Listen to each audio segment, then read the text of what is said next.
shows us in other plants as well, but orchids becomes his great case study that most orchids are hermaphrodite, so they can self-fertilize. But they almost never do.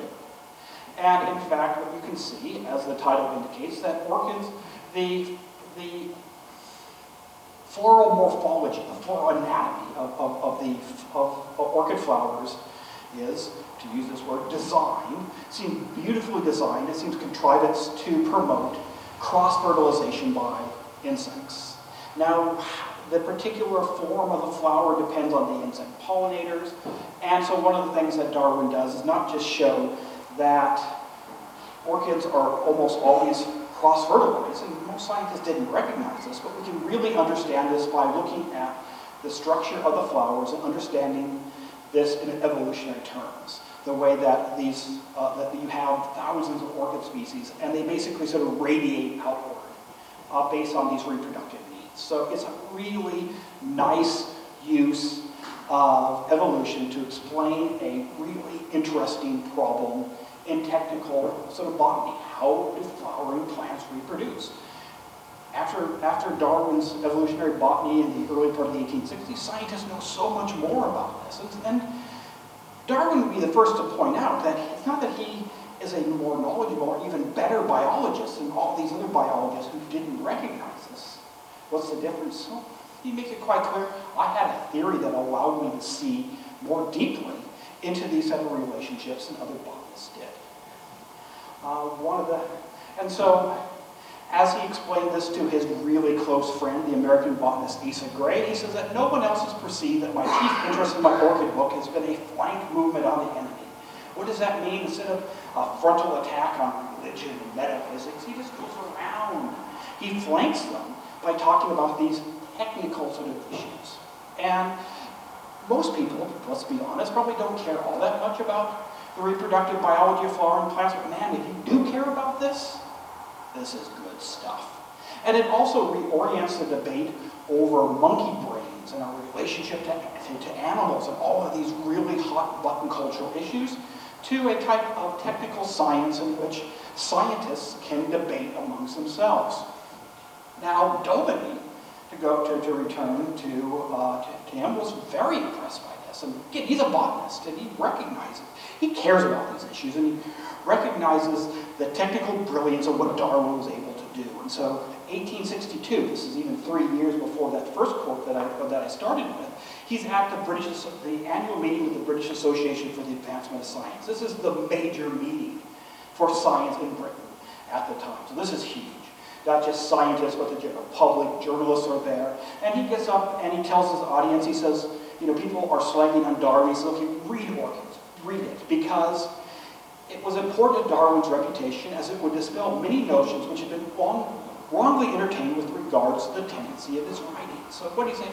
If you want to say that Darwin is this foaming atheist, you're wrong. And Orchids will show you that they still don't necessarily believe in evolution. Boy, this is good science. And also one of the things that this work does is it brings in these young scientists that Darwin wanted to attract right from the very beginning. And this is just like a partial list, but if you go through and you can I've identified so many kind of young botanists, the type of people who were, in their 30s or younger when The Origin of Species is published, that would later become evolutionists, not because they were looking for a grand theory, but because they were looking for a research project, that they pick up Darwin's research project on floral biology and extend it, that they look at other types of species. And this is really, again, very, very sort of powerful. It brings in the other researchers, and particularly younger researchers. And so this begins to turn the tide of the reception of Darwin's theory. But I think probably the great moment in all of this, where you can see kind of the symbolize of how things are changing, is when we get to the kind of the end of 1863 and 1864. There's a movement afoot by Darwin's supporters to have him awarded the Copley Medal of the August Royal Society. Now, this is before the Nobel Prize, and it's probably the most prestigious scientific award in the world. Certainly the most prestigious scientific award that you're likely to get in Britain. So it's the highest award that the Royal Society, founded in the 17th century, would give. And Darwin's allies wanted Darwin to win the award. The problem they had is the president of the Royal Society, Edward Sabine, hated evolution. He really didn't want to give Darwin the award. And so he, anybody who's ever been on committees or organizations probably know all of the kind of machinations you can do, sort of, these internal politics. And Sabine manages to put off, getting Darwin the award. But he acknowledges to one of his friends and allies that by the end of 1863, he can't do it anymore. With all respect for Darwin's great services and recognizing that his recent work on orchids must be classed among these, I cannot see without extreme concern the efforts of a very strong party to obtain the award of the complimentary him expressly on the grounds of his conclusions as to the origin of species. Basically what he's saying is, particularly with orchids, the game's up. You can't keep blackballing this guy. And they don't. By the following year, he does win the Copley Medal. A little bit of controversy. Was Darwin's work on the origin of species included in the citation or not? They fought over that. It didn't really matter. He won it. And everybody recognized that even if he didn't win it for the origin of species, he won it for his botany in large part, and his botany was driven by his evolutionary theory. And so one of the things that you have is 1863, he's like, oh man, nobody, there's half a dozen of us. 1868, also Joseph Hooker, there's now almost universal belief on the evolution somehow of species, I think maybe fairly attributed in large part to the origins. So in 5 years, he went from nobody's on our side to everybody's on their side. And it's true, by 1868, you'd really be hard-pressed to find a good naturalist who was still opposing evolution. And if you could find them, they would be elderly. So there was a few old guys that, kind of like doping, kind of hung on to the end. They died, and that was it. Evolution, in some form. Now, natural selection is a more complicated question, but that wasn't universally accepted until the 20th century, but evolution was. And a lot of it was not because of any grand sort of metaphysical change in religion. It was quite a simple point that Darwin was able to show that his theory explained existing known patterns in the natural world, but also provided a platform for continuing new research.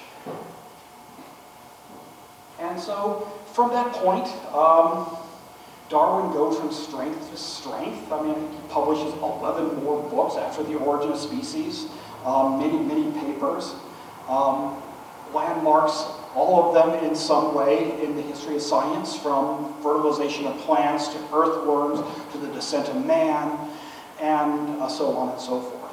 I want to talk about the preface that Darwin wrote to the English translation of a work called The Fertilization of Flowers. So it's written by a German human, Hermann Müller, one of these scientists who pick up his work on plant fertilization. And then by when it comes out in 1863, it's this thick compendium because there is so much research being done on this in light of Darwin. And so it made sense that Darwin would write the preface to the English translation. And so I want to read the final paragraph, because this really, I think, captures Darwin's spirit. So much of the preface, I should say, he was giving kind of suggestions to researchers, saying, okay, here's a problem that we haven't solved. Here's another problem. Maybe you guys want to look at this. Isn't this cool?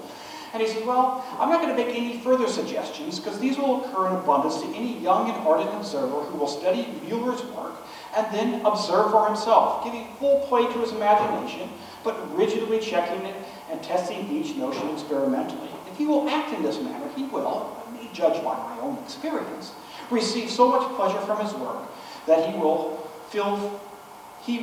ever afterwards feel grateful to the author and translator of The Fertilization of Flowers. And so I would want to highlight one, Darwin saying, give full play to your imagination. That science is not some arid pursuit, that you should go out and be creative and push for explanations. However, if you do that, you have to rigidly check everything you do sort of experimentally. So let your imagination run wild, then test it. and mostly your imagination will be wrong. You're about to be throwing these things out. That's how kind of science operates. The thing that I love about this, one, is I think this really captures, not just, I think, the spirit of Darwin, but ultimately, I think, the spirit of great science. But it's the date I find particularly interesting. February 6, 1882. By April, Darwin's dead. This is the last thing that Charles Darwin writes for publication.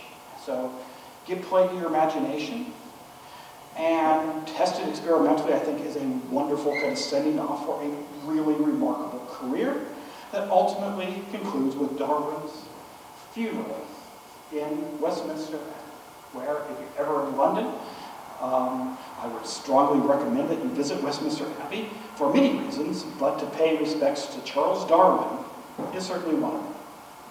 Thank you.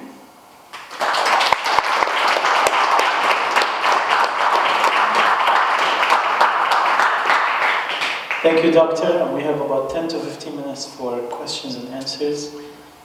If anyone would like a question. Yeah. If you can speak to the mic, please, just for the recording. After The Beagle, it was almost 25 years before he published Origin. And one of the things that I've heard is that he was, even though it was 25 years, he still was rushed to publish because there was an opposing person that would have come up with similar theory that, and I can't remember their name right, but it was Wallace, yes, thank you.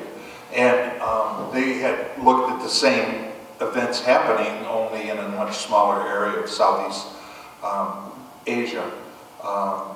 Was that part of the reason why he published then, or why was the reason that he took so long